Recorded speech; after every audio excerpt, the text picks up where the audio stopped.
আমি ওই আদর্শ লালন করি না। আমার কাছে একজন নাটক করি বা যেটা করি, রাফসান হক ভেরি পপুলার ক্যারেক্টার, সবাই চিনে। Is a villain, is a dark character. আসন্ন ঈদে মুক্তি পেয়েছে শাকিব খানের তুফান, যে সিনেমাটি ব্যাপকভাবে জনপ্রিয়তা পেয়েছে সিনেপাড়ায়। কয়েকটা টাকা একদম উসুল হয়ে গিয়েছে। ফার্স্ট দেখছি শাকিব খানের মুভি আজকে, মানে আজকে থেকেই ফ্যান ওর।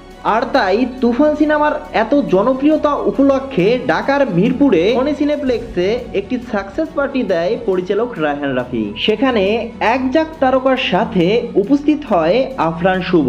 শাকিব খানকে দূর থেকে দেখা মাত্র কাছে এসে পা ছুঁয়ে সম্মান জানায় শুভ।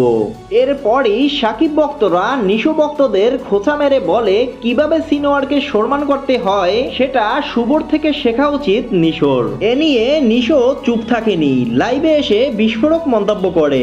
ওই আদর্শ লালন করি না। আমার কাছে একজন নাটক করি বা যেটা করি। প্রিয় দর্শক, শুভ ও নিশোকে নিয়ে আপনার কি মতামত জানিয়ে দিন নিচে কমেন্ট বক্সে।